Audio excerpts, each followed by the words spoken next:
The latest on the rumored Sony handheld, Sony fights the UK CMA over the Activision deal, Naoki Yoshida praises PS5 in Final Fantasy XVI development, fans puzzled by the Mercenaries in RE4, all that and more in today's PlayStation news. Let's get to them. A new Sony patent has appeared online and appears to suggest the company wants a DualSense that can change temperature. The patent spotted by Xputer indicates the controller can get hotter or colder based on its haptic feedback to reflect what you are seeing on the screen. The document also mentions the plastic for the controller would need to be changed to a gel one, so if this ever happens it will be a new controller rather than an update. It may have interesting uses when you switch locations in a game or for VR, but it also sounds like it would be gross to use after a year. Just try using any rubber sleeve on a controller like those sold back in the day for the Wii remotes. Again, this is just a patent that may or may not turn out true. Closing this week's trilogy of news about the next Sony handheld, more details have leaked and it doesn't sound like what people were hoping for. Tom Henderson confirmed Jeff Grubb's comments about the device being cloud-based, but it's only for remote play, which means the handheld needs to be online and requires a PS5. The device prototype looks like a DualSense with an 8-inch LCD touchscreen in the center, plus the usual features like adaptive triggers, haptic feedback, a speaker, an input jack, and volume buttons. It will also feature adaptive streaming for 1080p with 60 FPS. Codename Q-Lite is reported to be in the QA phase and would launch after the rumored PS5 Slim with a detachable disk drive, but before the PS5 Pro. Sony is rumored to announce PS5 quote-unquote Phase 2 of games in the upcoming showcase around June, and insider gaming reports that includes hardware offerings as well, including the new PS5, new wireless earphones codenamed Project Nomad, a wireless headset codenamed Project Voyager, and the Q-Lite, which would launch within a short period of each other. I'm very confused imagining this product. It sounds like an accessory such as the backbone, but with a touchscreen that might drag the price close to the Logitech G Cloud and only for remote play, not even PlayStation Plus premium streaming. It doesn't make sense to make a dedicated handheld for remote play when they can improve the remote play app and people can use different types of phones or tablets with a PS5 controller already. But again, these are all rumors and maybe this doesn't even see the light of day. However, Tom Henderson has a good track record. We'll have to see how Sony positions this in the market for PlayStation users. Do you think a remote play handheld would work? Sound off in the comments. Sony Santa Monica has revealed the New Game Plus update for God of War Ragnarok, available now. It allows you to play the story again with a new level cap, new equipment, skills, enchantments, and more gameplay options for you to give yourself a new challenge. Among the new armor is the Black Bear, which is the one Kratos wears during the cinematic but was never available to use until now. You can start with your entire arsenal and skills in the new save. The one thing you won't start with are the different types of arrows, and we'll have to wait until past the story quest where they unlock. Besides progression changes, there's a new black and white mode, UI and shop changes, new photo mode expressions, bug fixes, and so on. It's been a while without an update on the Microsoft Activision case, and in the latest episode Sony has lashed out at the UK CMA for changing sides. The regulator found the deal would not represent an issue for consoles, which Sony considers surprising, unprecedented, and irrational. Furthermore, saying the CMA addendum understates the gains to Microsoft from foreclosure by around 70%, and wrongly downplays the significant strategic benefits to Microsoft adding Activision content to Game Pass. The Japanese company even brought the recent Redfall PS5 cancellation news to the table, providing further compelling evidence of Microsoft's ability and incentives to foreclose rivals. Lastly, they say the CMA is not addressing one of their previous statements about the deal having significant strategic value to Microsoft that would represent a gain beyond the sale of consoles and games. Plus, one of their conclusions is wrong in speculating that not a single user with less than 10 hours of gameplay or $100 spent on Call of Duty would switch.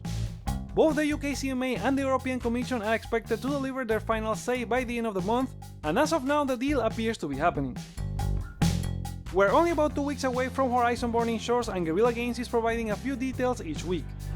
This time they show the Quen settlement you will find on one of the islands in Los Angeles, since the city is now an archipelago after being racked by volcanic activity. The Quen is a tribe feature in the main story of Forbidden West, which I'll not touch here to avoid spoilers, but they were really interesting and it's nice that Guerrilla is expanding on their story. Aloy will be teaming up with Seika, a new companion from the tribe, when the DLC launches this April 19. After last week's rumor that the PSVR 2 might have sold under 300,000 units, Apple insider Min-Kai Kuo has jumped to comment on the device, saying that Sony has cut their 2023 PSVR 2 production by about 20%. That plus MetaQuest lifecycle shipments being around 300,000 units and Pico VR, a Chinese VR headset, shipping 40% less than expected, suggests VR technology can become the next star in consumer electronics, with the last hope being a new Apple headset. Sony previously denied similar rumors about cutting production back in January. Square Enix producer Naoki Yoshida continues to praise the PS5 as being key for Final Fantasy XVI development in the latest issue of Play Magazine UK. He said that if we didn't have the memory that the PlayStation 5 has, and also the transfer speed, the SSD that the PlayStation 5 has, we would still be in development right now. We also have to remember Yoshida previously revealed Sony helped in development by providing their best engineers for the Final Fantasy team to learn the ins and outs of the console. While the PS5 specs are great, it's not the only thing that made it possible to make Final Fantasy XVI as impressive as it looks technically, and that's not even considering they developed for one platform. In more Final Fantasy news, Square Enix has announced that the Pixel Remaster collection containing upgraded versions of Final Fantasy 1-6 will launch for PS4 this April 19. You will be able to buy each title individually or as a bundle on the PlayStation Store, and doing so between April 20 and May 25th will give you a theme and avatar from each game. The collection is on every platform possible but Xbox, and despite Microsoft previously hinting Sony has something to do with Japanese games skipping their system after US senators debated to probe Sony, it appears that's not the case. Jess Gordon from Windows Central has reported he heard some rumors that there is something functionally wrong with the relationship between Microsoft and Square Enix, aside from any exclusivity with Sony. He even replied to another user on Twitter implying that whatever the issue is, they are not friends anymore, it's on Microsoft's side.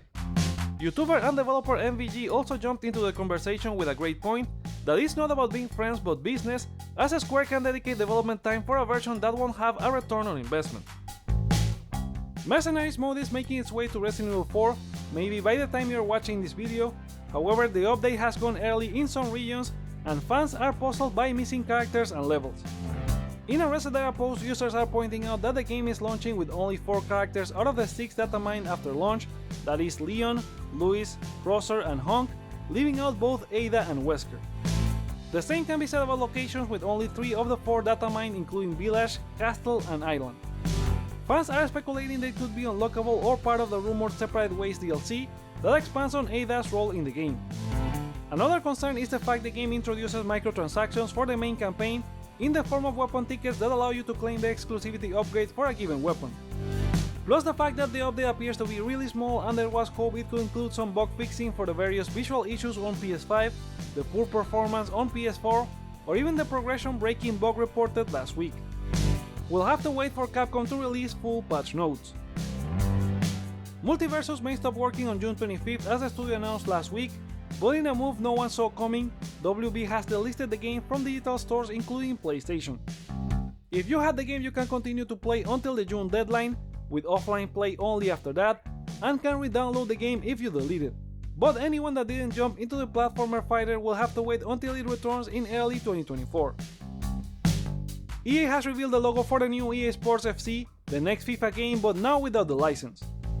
They will officially reveal the game in July, but according to early details, it will include the Premier League, La Liga, Bundesliga, Serie A, League One, WSL, NWSL, CONMEBOL, and more. Plus, it appears to be the first game to feature female players in the FIFA Ultimate Team mode. Speaking of EA, they have yet to detail the download size for Star Wars Jedi Survivor on console, but after providing the PC requirements for the game, there's a speculation on how big the download is for PS5. The PC space requirement increased from 130 to 155 GB, and while PS5 has Kraken compression, we can probably expect around 80 to 100 GB. Zombies, however, won't chew at your hard drive as much, since PlayStation Game Size revealed on Twitter the download size for both PS4 and PS5 versions of Dead Island 2. The PS4 version comes at around 20 GB, and the PS5 a bit more than the double with 48. The game launches this April 21st with preload available from the 19th. Geoff Keighley continues to outline the calendar of gaming-related events for the year, and after Summer Game Fest, he's ready for Gamescom. The opening night live kickoff event will return this year on Tuesday, August 22nd, and it will be back with fans in attendance. Indie game Teen Hearts has become a Nintendo Switch exclusive just 2 weeks before launch. As a result, the PS4 and PS5 versions will now launch on May 16 instead of April 20th. Publisher Wire Productions said they wanted to mix things up since launching games is tough, Plus, with the love Nintendo fans showed for the game, it made sense to give them the chance to experience it before Zelda takes over. While developer Rogue Sun said they wanted to celebrate with the Nintendo community after winning the most anticipated game at Gamescom last year. I don't see an issue with the time exclusivity, but the announcement this close to launch plus their statements are very weird. Another indie game that might be close to launch is Oxenfree 2, after PlayStation GameStats was able to pull the July 12 release date from the PSN backend. The game was originally going to launch in 2021, then delayed to 2022. After that, Netflix acquired Night School Studios, and a second delay moved the game to 2023. Hopefully we'll find out the official release date soon. And those are the PlayStation stories for today. What are your thoughts on them?